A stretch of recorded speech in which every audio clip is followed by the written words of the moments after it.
अंडा को बस बालू पे रख के ढक दीजिए, अंडा उबल जाए। पापड़ निकालते हैं, अब बालू पे रख के ढक देते हैं, पापड़ भून गया। वहाँ आज भी ना ये मरुस्थल आगे की ओर बढ़ रहा है, बॉर्डर एरिया है। इतना आप पेट्रोलिंग कीजिएगा, इतनी सेना लगाइएगा। सोलर पैनल इसलिए नहीं लगाने के लिए हम बोल रहे हैं कि बिजली की जरूरत है, इसलिए कि बताएंगे कि यहाँ पाकिस्तानी घुसपैठ हुआ, यहाँ आर्मी दिखी गई।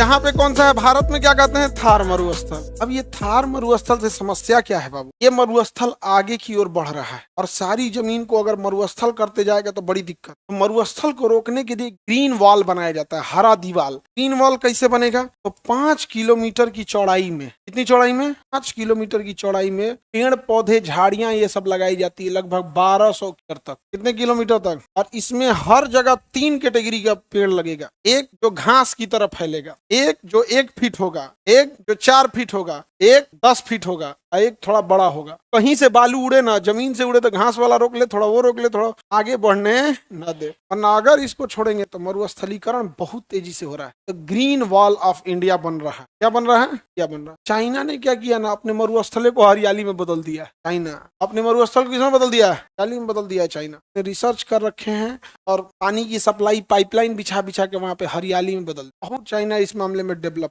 ऐसे पौधे में जेनेटिक परिवर्तन किया है तो पानी की बहुत कम जरूरत, पानी की कैसी जरूरत, बहुत कम। आगे बढ़े, great green wall of India, ये कौन मरुस्थल हो गया, थार मरुस्थल। समझ में गया, ये थार मरुस्थल में ना कोई रहना ही नहीं चाहेगा। कौन रहना चाहेगा जी थार मरुस्थल में, इतनी भयानक गर्मी पड़ती है थार मरुस्थल में ना। अंडा को बस बालू पे रख के ढक दीजिए, अंडा उबल जाएगा। गर्मी के सोचिए, वहाँ जो सैनिक ड्यूटी करते हैं ना, सैनिक जेब में पापड़ रखे रहते हैं, सूखा पापड़, और वो भूनने के लिए वो उनके पास आग जलाने की जरूरत नहीं, पापड़ निकालते हैं अब बालू पे रख के ढक देते हैं। 1 मिनट बाद निकाल के पापड़ भून गया, पापड़ क्या हो गया, भून गया पापड़, खा लिए। बालू में गंदगी नहीं रहती है, क्या बालू रहता है, गीला बालू रहेगा, पानी नहीं लगा रहेगा तब ना। वहाँ पे इतनी भयानक गर्मी पड़ती, भारत में सबसे भयानक। वहाँ आज भी ना मतलब सैनिक लोग ड्यूटी करते हैं आज भी। तो हम लोग गए थे उधर तो सन बर्न हो गया था, सन बर्न दहिया जल्दी जल्दी हो गया था। फिर डॉक्टर को दिखाना पड़ा था, ये कौन चीज हो रहा है। डॉक्टर पूछा धूप ऊप में गए थे क्या, सन बर्न हो गया था। सैनिकों को कितना दिक्कत है, उनको उसी हिसाब से एकोमोडेट करके ट्रेनिंग देके, बहुत भयानक ट्रेनिंग होती तब वहाँ भेजेगा। हम लोग तो ऐसे घूमने उमने निकल गए लोग, यहाँ स्थल में कोई, यहाँ के लोग जरूरी है, यहाँ लोगों को बसाना। जन समझो बॉर्डर एरिया है, कितना आप पेट्रोलिंग कीजिएगा, कितनी सेना लगाइएगा, लेकिन अगर लोग बस जाएंगे तो लोग अपनी चीजों को खुद से रक्षा करेंगे और बताएंगे कि यहाँ पाकिस्तानी घुसपैठ हुआ, यहाँ आर्मी दिखी गई। इंडिया को बसाना था, वहां लोगों को बिना पानी कोई बसेगा।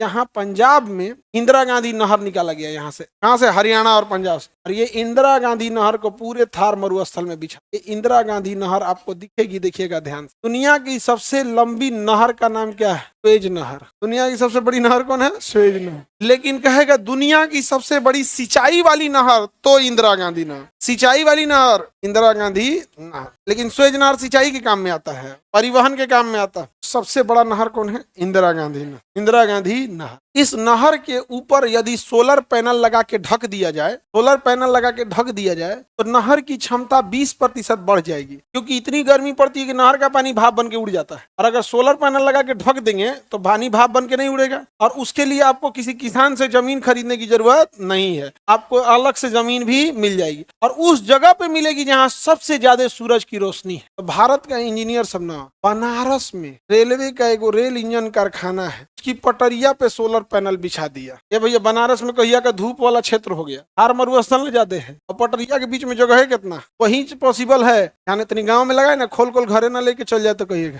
हमारे यहाँ के तो इंजीनियरों हैं तो खूब करिश्मा वाले हैं सब, नहीं समझ में आ गया। बड़ी दिक्कत है ये सब चीजों में। हालांकि इंदिरा गांधी नहर पे भी बनाएगा तो इसका डर रहेगा खोल के ले जाने का, समझ में आ रहा है कि नहीं आ रहा है। तो इंदिरा गांधी नहर के ऊपर सोलर पैनल इसलिए नहीं लगाने के लिए हम बोल रहे हैं कि बिजली की जरूरत है, पूरा रेगिस्तान खाली है, लगा दीजिए, इसलिए कि पानी बच जाए। क्योंकि राजस्थान में जमीन और धूप की वैल्यू नहीं है, वो इतना ज्यादा है जिसका कोई हद नहीं, परेशान है वहां के लोग। वहां वैल्यू पानी की है। अब पानी कैसे बचाइएगा, ढकना पड़ेगा। अब 3 सेट से ढकेंगे, क्या मतलब का, से ढक देंगे तो थोड़ा बट बहुत महंगा पड़ जाएगा, सक्सेस नहीं होगा। जितना के पानी नहीं बचेगा उतना तो लगाने में खर्चा हो जाएगा, खोल के लेके चल जाएगा जो अलग।